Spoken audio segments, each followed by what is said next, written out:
Hello everybody, welcome back to my channel where we talk about skincare, grooming, and sometimes hair, so that sounds like a thing. Make sure you are subscribed. Also, come and follow me on Instagram where I post a lot of stuff you're not going to see here on YouTube. So you guys know, for every products I hate or brands I hate video, hate's a strong word, I like to balance out the karma and do a video about products that I love. But today I'm going to mix the two. And seeing as it's the end of a year, it's the end of a decade in fact, I thought I'd take a look back at all my review videos ever since I started YouTube and have a look in particular at some of the products and even brands that I said I'd never use or didn't like, and see what ones I'm actually using today or brands that I even gave a second chance. There are a few products here that I absolutely hated that now I actually really like. So I thought I'd show you pretty much a whole routine made up of these products. So let's just get on with it. Let's start off with an oil cleanser. Hada Labo has to be one of my favorite brands that I discovered within the last like 2 years. I absolutely love Hada Labo. If you're into clean beauty and your skin's a little bit sensitive, Hada Labo is an amazing brand to go for. However, I wasn't too keen on their oil cleansing. This is because initially I felt like it really left an oily residue, and a lot of people were like, you weren't using it properly, and I was using it like an oil cleanser, massaging it on my face, emulsifying, and then rinsing away and then following up with a regular cleanser. However, what I've discovered with this particular oil, it's not like any other oil I've ever used in the sense that you really have to take your time with it. For me, this feels like a whole process. So if I want a relaxing evening, I want to do a relaxing routine, this is a cleansing oil I'd go for. You massage it into your face like usual, emulsify, but then you really have to take some time emulsifying this oil and making sure you've covered all areas. Otherwise, I'd still find that it does leave like an oily film, which isn't really a problem because you are going to wash it away. But with my oil cleansers, I like it to all be off my face before I go on with my normal everyday cleanser. But yeah, I actually really like this one. This is just if you've got the time to do a nice slow relaxed skincare routine, this is one to go for. Speaking of cleansers, I want to take you back to my CosRx brand review. I pretty much like all their products. I think CosRx are a great brand for all skin types. You can always find something for you and the amount of products isn't really overwhelming. One product, and actually one of their collections I wasn't too keen on, was the AC collection. This is a collection that's targeted at breaking out skin and acne. I actually found this cleanser to be over drying, a little bit foamed up way too much for me. I don't know why that was an issue, but I feel like that led to dryness. And the smell of lavender was just a little bit overbearing, and I'm not into lavender at all. But I found that this product really does help when I've been breaking out. So when I suddenly break out, I use this. I use it for a little while, even after the breakout. I feel like it does speed up getting rid of those spots. I've cut to the other day using it because I'm not using it this morning, because in the mornings I just wash my face with water, just give it a splash of water and then go straight in with a toner. Speaking of toner, I thought it'd be funny for me to try the Clean and Clear Blackhead Clearing Cleanser. I mentioned in a really recent video, actually I think it's a video before this one, that I never use this as a cleanser. This is pretty much a chemical exfoliator. It's got a high percentage of salicylic acid, and in no way is it a cleanser, but it's something I used in the toner stage as a teenager. So I thought I'd use it on camera. I know it's gonna be crap, but I kind of want to do it for like nostalgic reasons, you know? Oh god. Oh, that smell. Oh, this smell reminds me of like the morning, getting ready in the morning before I go to school. Like it was that long ago. Ooh, instant sting on this spot here.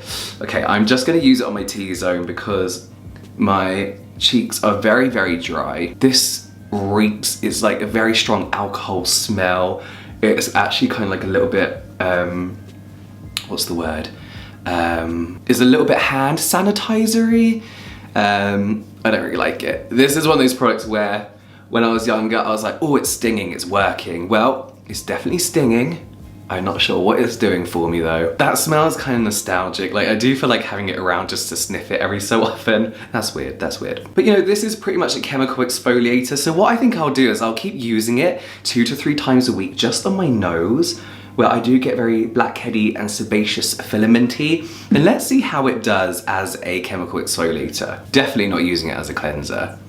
But yeah, as I mentioned, I used to use it in the toning stage, which is fine if you're just using an exfoliating toner. But when you were 14, 15-year-old me and you were gonna follow up this exfoliator with St. Ives, it's not the best product for you. One product I talked about in a video called Products I Haven't Even Opened. So this is like a video about products that were just left in the box. This is another Hada Labo product, and this is, I believe, their Premium Whitening Arbutin essence. But But I never used this because I was using a serum with arbutin, so I just didn't think it was necessary to use this. I thought we'd give it a go now and see how it is. It's weird, it's like not like an essence I've used before, it's like a jelly kind of texture. Again, it almost looks like hand sanitizer. So let's see, I'm just gonna use a tiny bit. That'll do. Oh. Oh, it's very minty. Should I put this on my skin? Okay, I'll do it. It's very minty. Oh my god. Ooh. It smells almost, it smells like dentist. You know why? Because it smells like mouthwash. This smells like a gingivitis mouthwash. what I'd imagine a gingivitis mouthwash to smell like. It's a bit mentholy in a way that I'd rather not have on my skin, like a bit minty, which for me isn't something I like on my skin at all. Feels like I just put my face in Listerine. I don't like this. I knew there was a reason I didn't open it. I only bought that because of the arbutin in it, but I think I'll stick to my ordinary alpha arbutin. I just don't think there's any need for anything to feel minty on the skin. Oh, it feels cold now. My face feels cold. Okay, moving on. One product that I really wanted to show you about today, but I can't use because my skin is just not in the place to use it, is the Ordinary AHA 30% plus BHA 2% peeling solution. Way back, maybe 2-3 years ago when I did a review on the few Ordinary products that I tried, I said I didn't like this, and I feel like this was for 2 reasons. One reason was that it kind of stained the corners of my nose, but the main reason was that I didn't see results I wanted to. But back then, I do not feel like I fully understood AHAs and BHAs. I used it for a week and I was like, where's the difference? So I feel like I really didn't give it a chance. I'm looking forward to using this a little bit more now, especially as I've got some dark spots on my forehead, on my cheek.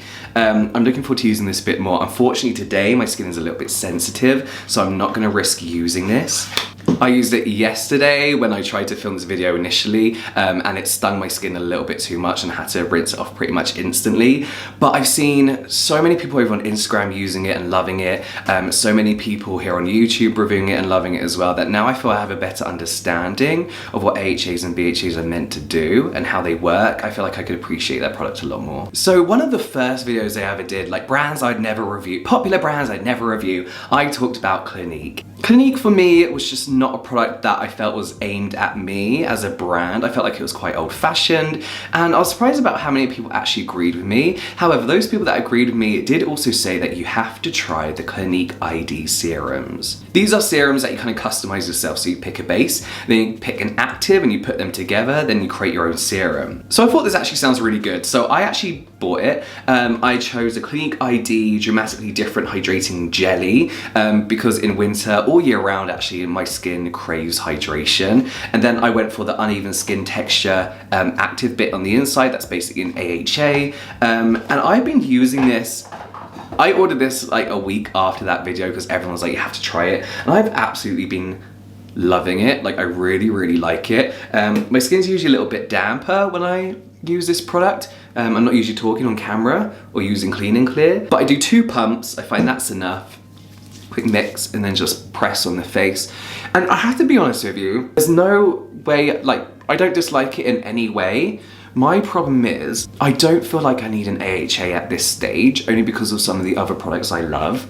I just use my AHA pretty much purely in the chemical exfoliation stage, or sometimes even in the moisturizer stage, not in the serum stage. And I do feel like other than that, this is just a glorified hyaluronic acid. So whilst I think this product is really good, and if it's within your budget, 100% get it. If it's not, you do fine with like the Ordinary's hyaluronic acid, to be honest with you. It's just that little bit too expensive for me. But saying that, you do get an awful lot for the price as well. So this does kind of put into perspective that Clinique isn't just for an older generation, and that they are working with more interesting ingredients that I love to use in my routine like every day. Their other base is Moisturizing Lotion and Oil Control Gel, as well as my Hydrating Jelly. And then the other actives they have is one for uneven skin texture that I have, uneven skin tone. Or maybe I should have got that. I might have to try that. Fatigue, and then lines and wrinkles. So it is good that they have kind of something for everyone with that. But yes, I do like that. Toner, essence, serum.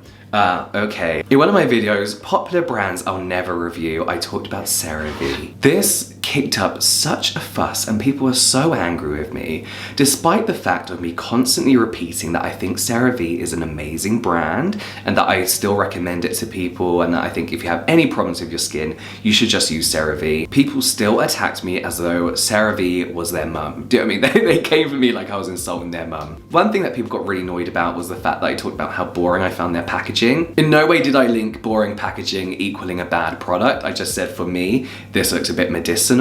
And from that, people somehow came to the conclusion that simple packaging equaled a good product. And I do not think that just because a brand is affordable and just because a brand is dermatologist approved, that the packaging has to be dull. I think The Ordinary is a perfect example of amazing ingredients, questionable formulations, affordable products with nice, sleek, modern, simple packaging that doesn't add to the price. And we also shouldn't think that just because something has amazing packaging, that it's a terrible shit product inside. It's not. But I even mentioned that I use the Cerave eye cream. It's one of my favorite eye creams of all time. And I have actually tried other Cerave products that I didn't really like. One product that I kind of like is the facial moisturizing lotion. This is the PM one. It's got 3 essential ceramides, hyaluronic acid, and also niacinamide in this moisturizer. So it is one I like. This is something I use, however, in the summer. I bought this thinking it was going to be a thick, heavy evening moisturizer, seeing as it is a PM moisturizer. So I never use it during the day for a long time until I realized that it wasn't really giving me the moisture that my skin craves in the evening. It's a little bit light for me, so I actually do just use this as a daytime moisturizer. Throughout this video, a lot of people recommended the Hydrating Cleanser, which I can't find in stock anywhere. But yeah, as I mentioned, this is just a product I use when my skin is being sensitive, when it's pretty much gone to shit, and I don't use it that often, and sometimes I forget I have it. There were people who was like, unfollow this guy because he thinks CeraVe is bad. And it's like, no, first of all, get a grip. Put your passion into CeraVe for something a bit more productive, like, you know, climate change, saving the world. And also, listen, I didn't say that. CeraVe is a good brand. It's always been a good brand. They just got shit packaging. But yeah, it's still something I recommend. However, for me, this moisturizer is not enough. If I do use this in the evening, I wake up the next day with really dry skin, a lot of dry skin around the hair, like beard line, especially in the corners of my nose.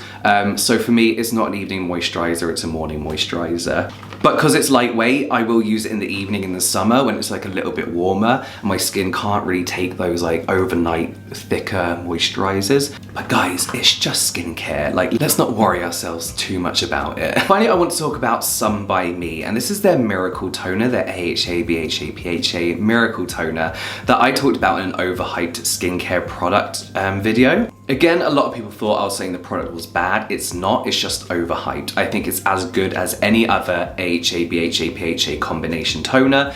Is it a miracle? No, as the name suggests, it's absolutely not. It's just a fine chemical exfoliator. I personally wouldn't use it every day for 30 days because my skin would hate it. But if you are going to use any product for 30 days in a row, you're going to see a difference. But after that, a lot of people were recommending different Some by Me products. Because after that, I was a bit put off by the brand. I was a bit like, oh, this miracle this, miracle that. But a lot of people recommend the Truecica Mineral 100 Calming Sun Cream. This is a physical sunscreen that feels like a chemical sunscreen on the skin. A lot of people know I use